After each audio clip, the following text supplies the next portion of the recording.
Welcome to another performance clinic. Today, Mastering Cloud Foundry with Dynatrace, episode 1. We may hear later on what episode 2 will bring and maybe upcoming episodes. This is part of the performance clinic series. In case you've never been on one of the performance clinics, you can check out the recordings. You can see the links down there. All of them end up on the one side on Dynatrace University and also on our YouTube channel. In case you've never heard about Dynatrace or in case you want to try it out, we have a SaaS trial that you can just register and a little commercial from my side. My colleague Brian Wilson and I, we do a performance podcast called Pure Performance, and you can listen to that as well. And I believe both of my guests have been on there, right? Several times, in fact. Yeah, there we go. All right, so having that said, I want to actually pass it over to Daniela and Mike, maybe a quick introduction, and then I will cut my video stream. And again, as a reminder, all of you that are remote, you can put in questions into the question feature, and I will moderate, all right? And we will either throw the questions in if they fit, or at DB we'll keep it to the end, right? Yeah. All right. Cool. Take it. Yeah, so my name is Danila. I'm part of the product management team here at Dynatrace, and my main focus lies on broadening and deepening Cloud Foundry monitoring support. Awesome. So I'm Mike Villiger. I'm sort of halfway out of the frame at this point, but once again, as we get towards a little bit later, I'll probably grab control of the laptop and center myself a little bit more. But I manage the technical aspects of our relationship with Pivotal. So I live and breathe Cloud Foundry on a daily basis. So and sleep Cloud Foundry, like I see CF Bush while I'm sleeping. So obviously, we welcome questions as we get through this webinar, but I want to, hand things over to Daniela to walk us through some slides. Cool. Yeah, I have prepared a couple of slides because I wanted to walk you through some recently released product features for Cloud Foundry monitoring. So we were really busy. Basically the last year. So we are already into 2019. So 2018 was a pretty busy year when it comes to Cloud Foundry monitoring support in Dynatrace. And so we started with a big announcement of Gorouter HTTP metrics being available in June, which was really a huge thing for us. So we are leveraging our OneAgent Go code module to get these metrics, and we will see the Gorouter component later on in our demo as well. Another thing that was then announced in July was that you are able to send process group metadata to send custom properties for your Cloud Foundry applications. So you can do this via the user-provided service that you use to connect your applications to Dynatrace. Another great thing, also more for the application only monitoring use case or scenario, are process detection rules for Cloud Foundry applications. So this was a feature that was only available for full stack monitoring for a long time, but since August you can also do this if you are using application only monitoring as well. Another great thing was the Bosch instance metadata that is being now captured automatically on our host agent. This was also released in August. This, of course, helps you if you would like to tag, if you would like to rename hosts, if you would like to set up management zones that are very close to your Bosch deployments. Then we worked on detecting Cloud Foundry auctioneers. So we will also hear about auctioneer metrics when I do my outlook, because we are currently working on also bringing auctioneer metrics into the product and onto our screens as well. For us, in September, we are now able to detect the Cloud Foundry organization property. So you will get this information on the process level, which is awesome. So this was a feature that was really requested a lot, and so many customers were asking for that.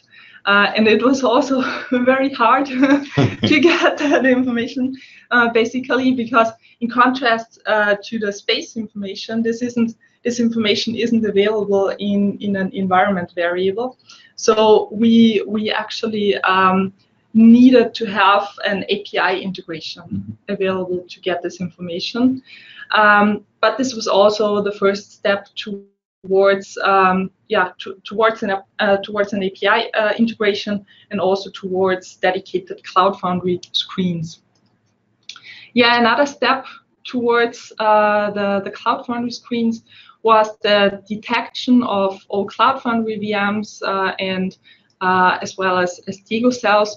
So this was released in October, and this helps again with tagging and filtering for your Cloud Foundry VMs.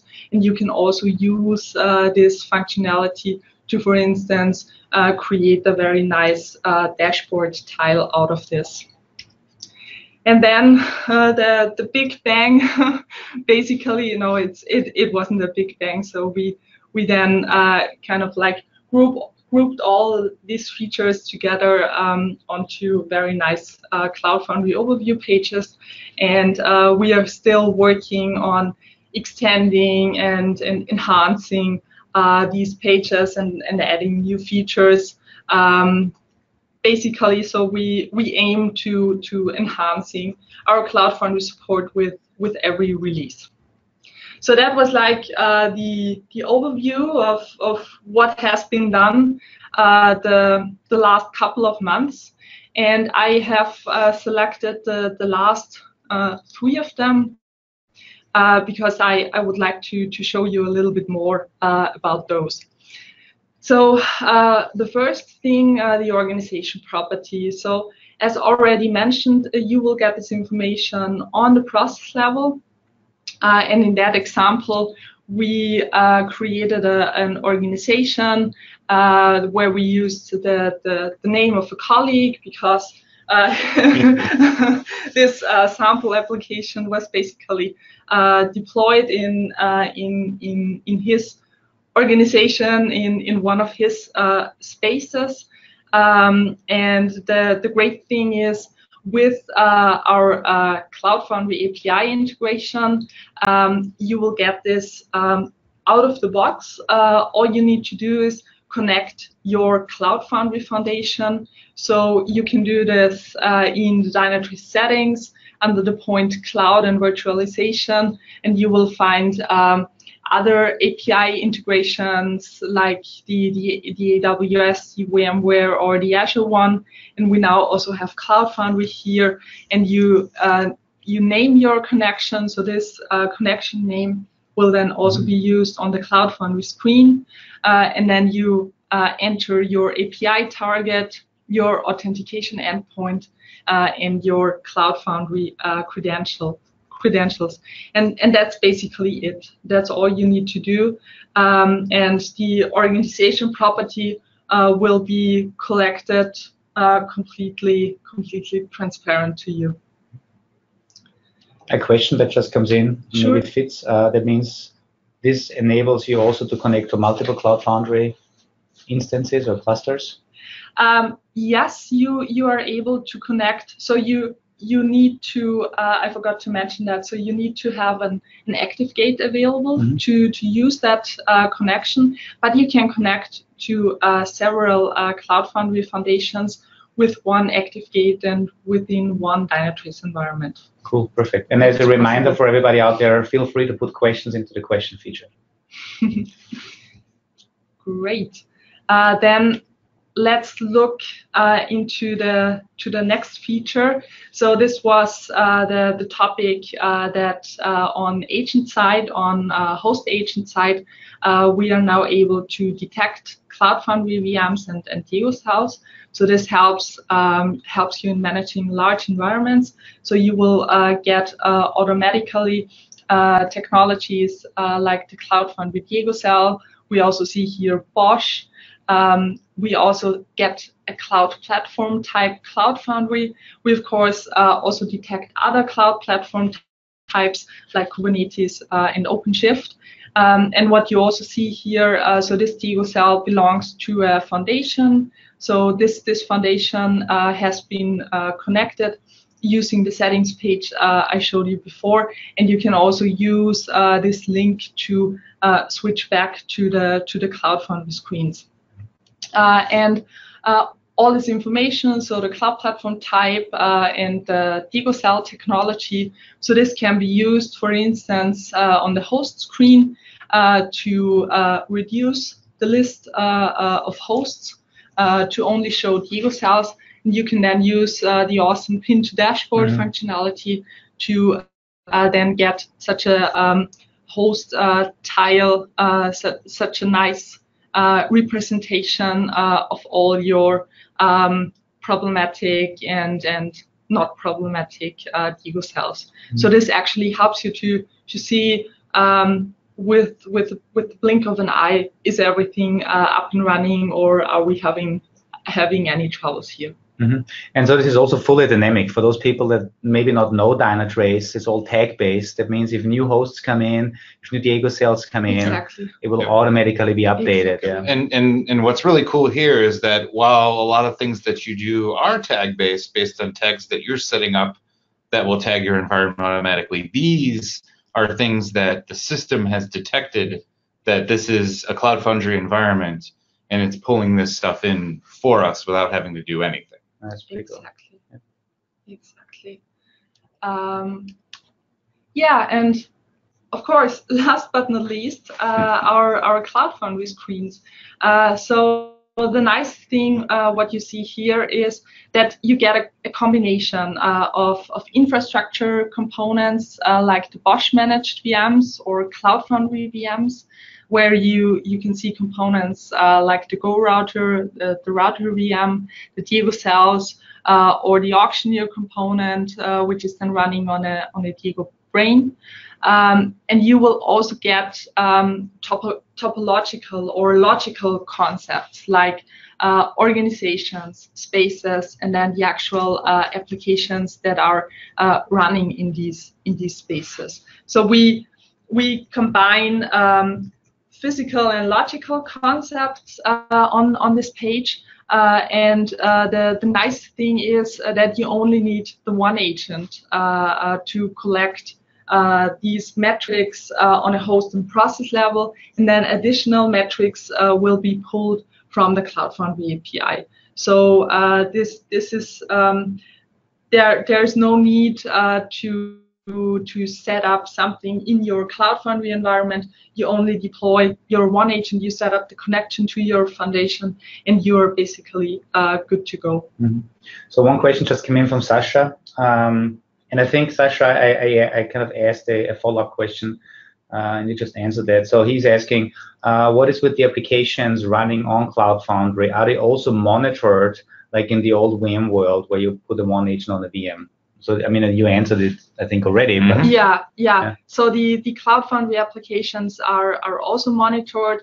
There was recently a blog post about how to monitor blue-green deployments with Dynatrace. And since this is currently related to some configuration effort, we are also thinking about how to enhance, how to better represent Cloud Foundry applications within the product. But that is a cross-cutting effort that also spans across, let's say, areas in the product. So that will take us some more time to really have something that we can show here. But he was like saying, we are going to push Tomcat and WSO2 Java instances into Cloud Foundry in the future, and that's going to be monitored. Exactly. Yeah. Fundamentally, how this all works is, the agent is being deployed by Bosch to the entirety of the Cloud Foundry environment, and then every application that is running in the environment is going to automatically be injected, and that's something that we've been doing with Cloud Foundry for quite some time now. And then maybe he has another question that might be something for the demo later on. The question is, so we also get JVM metrics and microservice metrics. Yes, yeah, it's exactly. all there fully automatically. Exactly. Yeah, cool. Right. Cool. Yeah. So I think slide-wise, this was demo it for time. me. So it's demo time. So demo and full face time. Yeah. So now you're going to get the entirety of my face while we transition over to my browser. So just kind of starting things off here with, you know, we start to talk about some of the visibility of those things. You can see here that, you know, taking advantage of that pin to dashboard functionality, we've taken and represented some of those system metrics coming off those Diego cells in a couple of different ways here. And Daniela made this fabulous dashboard, and that's also taking advantage of some of the newer visualizations that we've launched somewhat recently as well, which I love. And then, you know, one of the first things that we had mentioned as a piece of functionality that was released this summer were these Gorouter metrics. So this is, you know, something that, once again, what's really important here is that we're collecting these metrics directly from the processes that emit them, which allow us to associate the metrics with the process that emits them, which then in turn will help populate richer root cause information in our root cause analysis engine, right? So unlike, you know, some other ways that you can collect metrics from a Cloud Foundry environment, usually that entails building some sort of plugin that's going to collect time series data from something that's called the Firehose. But then that time series data tends to be, you know, living somewhere outside the context of the applications running on the platform. We're bringing everything together to supply that context, right? So then, you know, kind of looking at a live view of the Cloud Foundry overview screen, one of the interesting things here, and I've had a couple of questions from my colleagues about this, since we know the orgs that are in the environment, and since we know the topology of the environment from a physical VM-based perspective, we know that this particular Cloud Foundry environment has a couple of Diego cells that we haven't lit up, and that's because utilizing the Bosch add-on, we can kind of slice and dice the environment. So we have a number of isolated Diego cells in this environment that allow us to do things like, you know, run different agent versions simultaneously and things like that. That's something that may or may not be present in your environment, but Dynatrace knows that those things are unmonitored and is going to kind of be like, okay, well, are you sure that you don't want to monitor those? And then obviously then, you know, we've got our Gorouter off here on the left. It's going to bring us some of the higher level detail here. My environment's pretty healthy, pretty low traffic, only a couple hundred requests a minute. And, you know, most importantly, I'm not seeing a lot of 500 responses right now. You know, latency is a little higher than I'd like at 38.7 milliseconds, but, you know, that's generally what I see in my environment. And if I look over to the right, obviously I see my Diego cells. This is a pretty small environment. I've only got 2 Diego cells right now. Both of them are about, you know, half loaded from a memory perspective. But once again, you know, one of the key things that we're bringing up to the top here immediately is memory. You know, we're going to have 3 different metrics that we can actually sort by very quickly. But memory is kind of number one, because if you don't have free memory, you know, auctioneer is not going to take new applications for your Diego cell, and you're probably going to have a bad time. So it's kind of one of those things where these are kind of the top metrics that you'd want to take a look at. Just a question out of my own curiosity. Would this data be useful for right-sizing your environment? Because yes, that's actually a great question. And one of the things that you know, maybe if folks stick around for the second instance of this, when we start talking about some of the auctioneer metrics and things like that, as we look at collecting auctioneer metrics in this exact environment, I've found that my environment is not right-sized because when I attempt to do an environment upgrade, Bosch will basically shut down my Diego cells one by one to upgrade them and shift the workloads off of them. And I don't have enough memory to run my entire environment's worth of workloads, you know, on only 1 or maybe 2 out of 3 Diego cells. I can't do that. So I would start to see app placement failures and things like that coming out of the auctioneer metrics. So that's why it's really important that we start to collect this information and help make some decisions. And Daniela, I think we've had some discussions about, maybe even like there's some roadmap items about that too, right? Helping with kind of showing some of that information in this screen as well, like right. far future, but we're starting to talk about. Yeah, right. Yeah, we do have some enhancements basically planned for the Diego cell card, for instance. So we would really like to better represent if you have really underutilized Diego cells, or if you have a Diego cell only one in, I don't know, 50 maybe, that is highly utilized, and all the other ones are underutilized. So we are really we want to focus on that. And we also do have, we already mentioned the auctioneer card that is currently under development. So we will show auctioneer metrics very soon on the screen.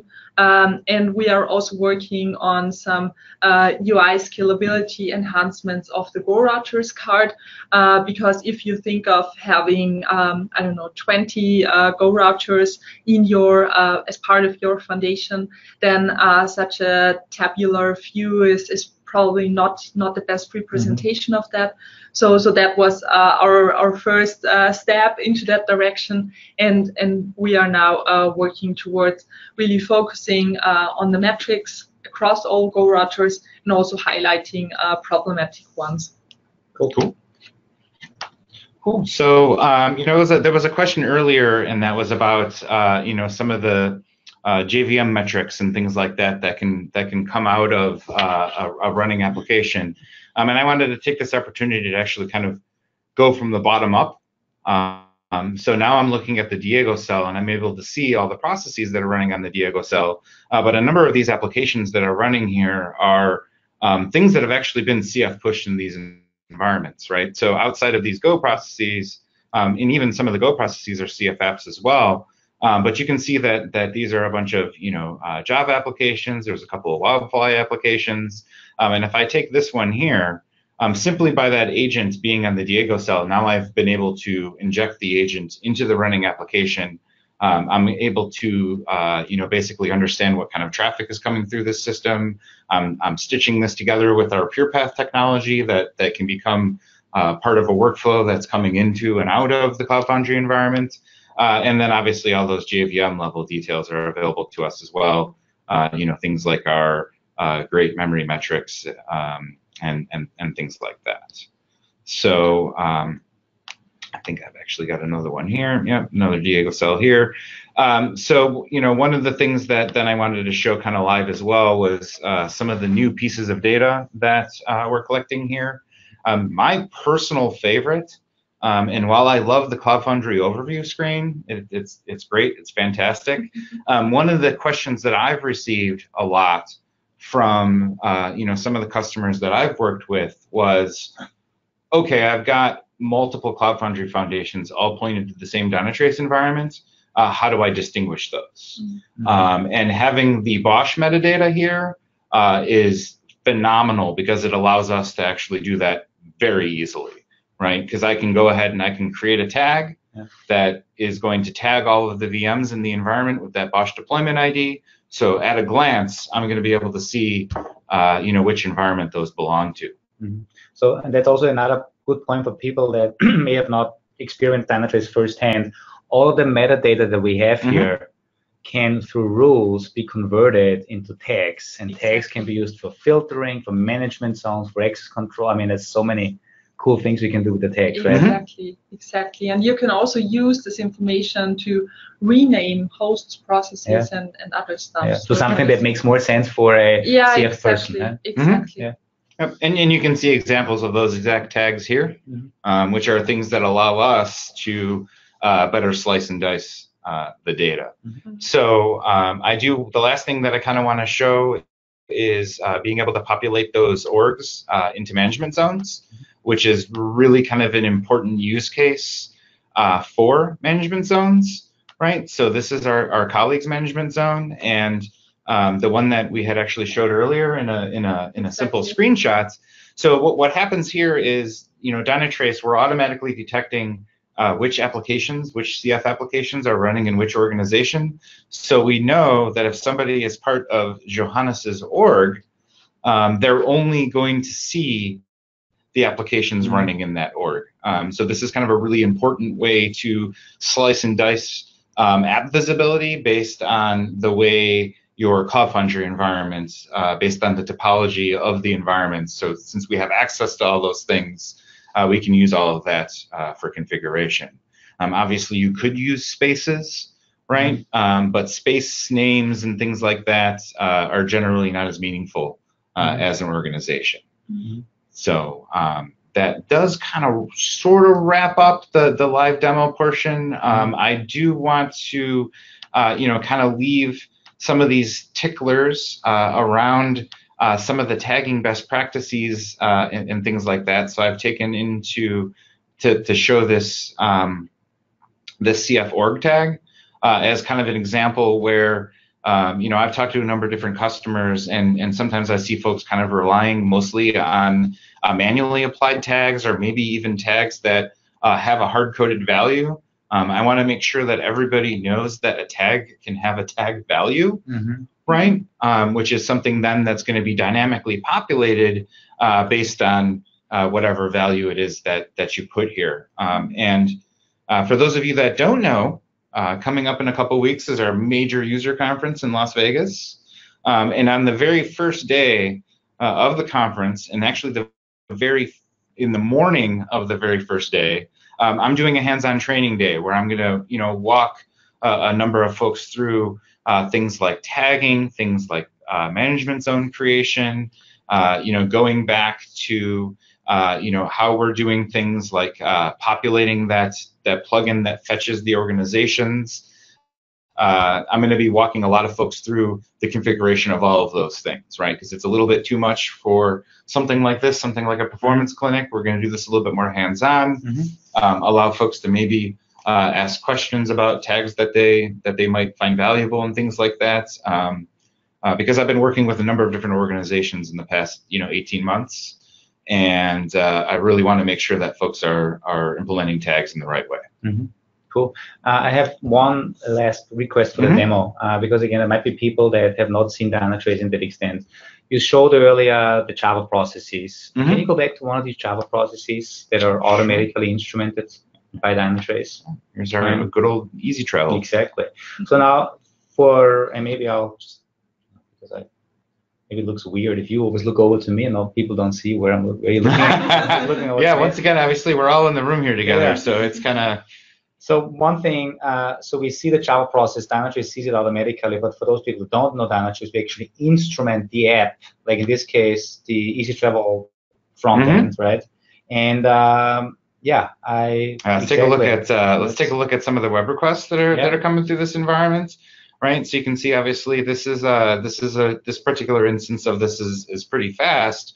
But you can see that, doing absolutely nothing, we've already detected a number of different hotspots in this particular application, and nothing is an actual problem. Nothing's deviating from what we consider normal, right? But we know that this orange.jsf is consuming quite a bit of CPU, and then we can, drill really quickly, maybe too quickly for folks that are trying to follow along on the webinar, right? But we're able to really quickly get into the method hotspots and things like that. So, we're able to very quickly see at a glance that the bulk of that time is actually network. Yeah, and right? So there's, as you said, right, there's a lot of stuff we can do in the diagnostics part.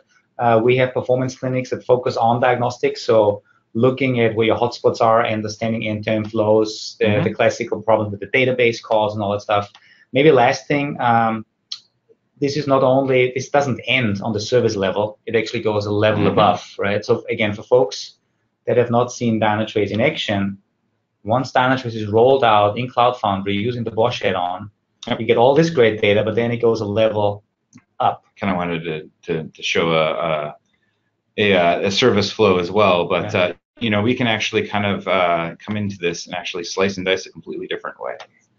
Right, so I'm going to go to Smartscape because I haven't showed Smartscape today. Now, obviously, once again, a number of different things that I'm showing here today is not intended to be a demo of the entirety of what we're doing here, but I want to try and maybe pick just to something get people excited to watch some of the other clinics. I'm trying to pick something here. We're gonna do. And as again as a reminder, if you have more questions, I know there's a list of questions we will work through in a second. If you have any other questions, just put them into the question feature of GoToWebinar. All right. So one of the reasons why I like to show this is, so Andy mentioned that, we're obviously seeing things from an application perspective, and what Dynatrace considers an application is going to be a user interface, right? So in this case, it's a website. Alternatives could be mobile applications and things like that, and then that's flowing through a service, which you might be more used to as a Cloud Foundry application, right? And then this particular application is running across two Cloud Foundry instances, right? So somebody's done a CF scale-i2, so now we've got two instances, and then we know where those are living, right? We know which Diego cell those hosts are living on, and obviously in this particular example, we know that this is running in EU West, in Amazon, and we're actually pulling those Amazon metrics into all of this as well to do root cause analysis. Yeah, that's pretty cool. Yeah. And then on every level, application, service, process, host, we baseline, and then in case there's a deviation to the baseline that we calculate, we alert, tell you exactly where the problem is. Yeah. Awesome. Yep. And we've got some. If we actually go back to my PowerPoint, I believe we've got a couple of teaser links in there. I think I actually have to go like this. Right. So if I go back and actually present PowerPoint again, one of my colleagues, Daniel Kahn, has actually done, no, Daniel Carr. Yes. So my colleagues in Linz, so just like maybe in America as well, we all kind of share the same 3 or 4 different first names. So Daniel has created a power demo of the Cloud Foundry functionality, and that's going to air on the 24th. And he had actually done one previously, but he's updating it to include a lot of the same functionality that we walked you through today. Cool. Right. So, and that's a link that is available here. So, and then obviously for folks that don't know me, they can reach me at michael.villiger@dynatrace.com or at MikeVilliger on Twitter. So obviously I'm happy to answer any questions directly that folks might have, maybe watching a recording or what have you. So. Exactly. And then Daniela, there's a link up there that you may want to promote. Yeah, I would like to promote this link because we have collected some planned features and planned enhancements for our Cloud Foundry monitoring roadmap, which you will find under this short link. And I would be happy to get your opinion, to get your feedback. Please feel free to share your ideas. If you're missing some very important components that should go onto the list, or if you have some other questions. And same as for Mike, please, if you have any questions, reach out to me either via email or via Twitter. So we are happy to help if we can. Very cool. There's also, as you can see, a bunch of other links up there from other events, other online resources. Now, coming to the questions that are still open, Sasha is asking whether we support or are going to support SUSE CAP, C-A-P. If that's on the roadmap to support that. I think it's a flavor of Cloud Foundry. Yeah, that's where Cloud Foundry is running. So Cloud Foundry components are being deployed as Kubernetes pods, actually. So there's a combination. So it's not yet supported. We do get very little customer requests for that.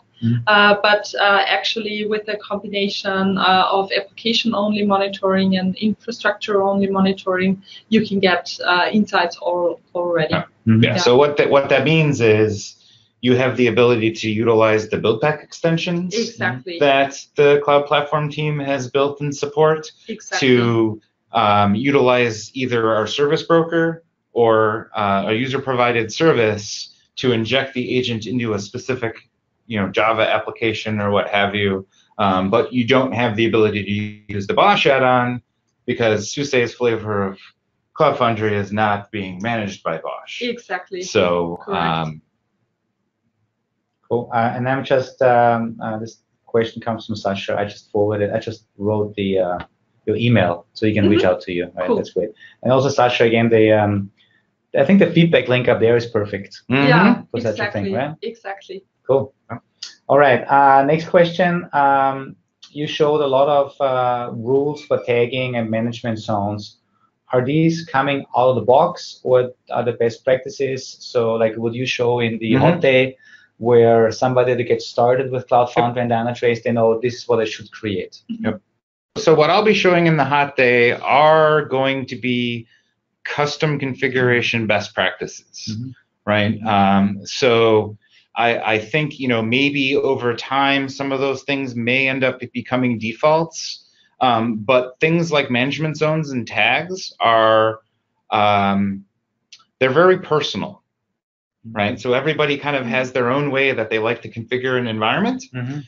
So I think if we try to do too much of that out of the box, it might be not exactly what everybody wants.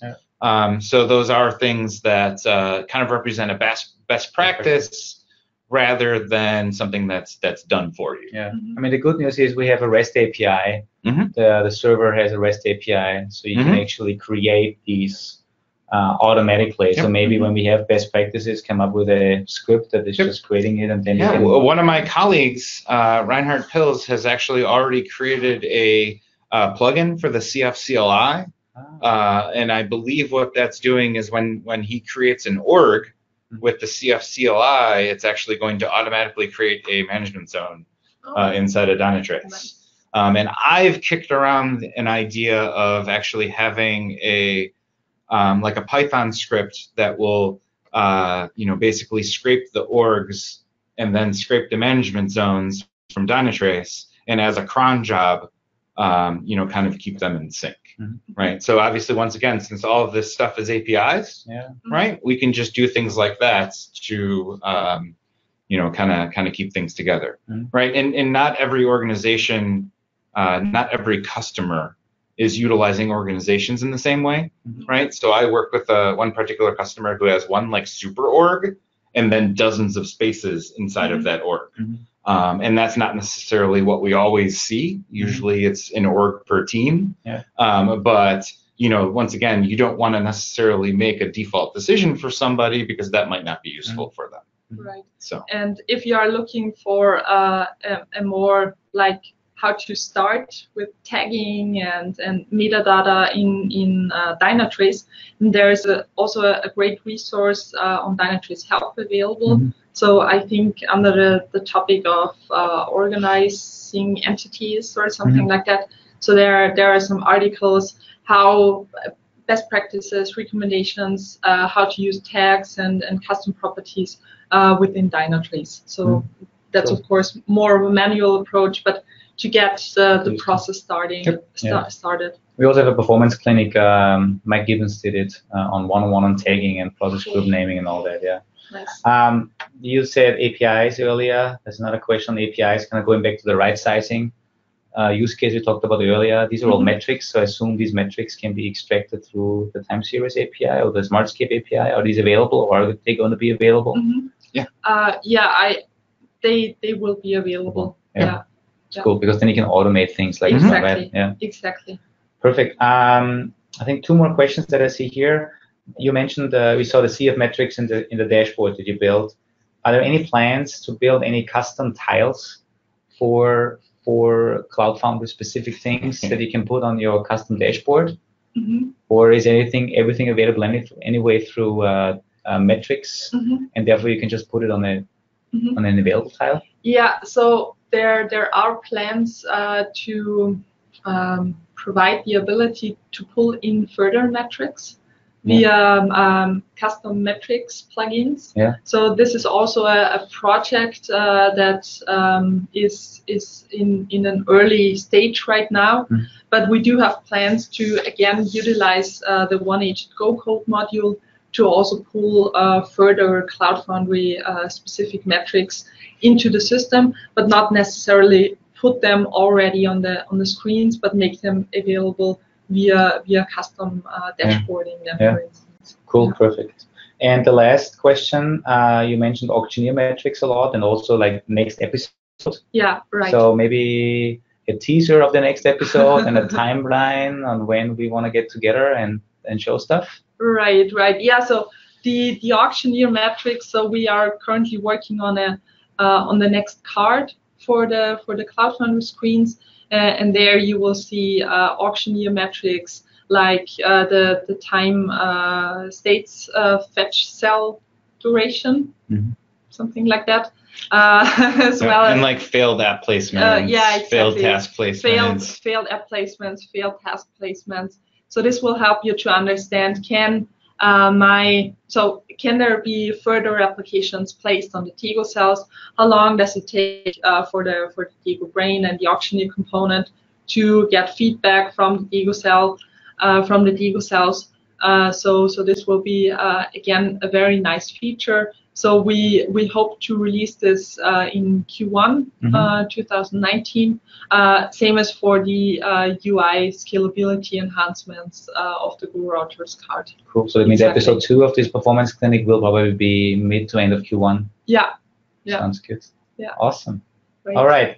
Folks, if there are any questions later on that come to mind, answers.dynatrace.com is a good place to get started. If you have specific requests for Cloud Foundry, remember the bit.ly link up there, right? It's a great way to get in touch with Daniela.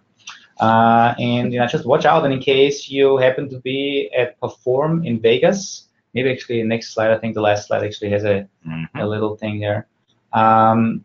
We are in Vegas in 2 weeks, right? And Mike already said the hot days, and then there's also going to be breakout sessions with customers talking about Cloud Foundry. And there's also regional series. So check it out. There's a lot of content out there. And well, thanks for joining remotely. Thanks for joining in the room. And well, I'll see you next time. Yeah, as always, it's a pleasure. There we go. Thanks for providing this opportunity to talk about all the cool stuff. Yeah, I think it's a great way to push best practices out to our end users in the community. And Daniela and I have so much fun working together. It's always a pleasure to share that with the world as well. So cool. All right. Then. Cool. All right. Bye. Bye.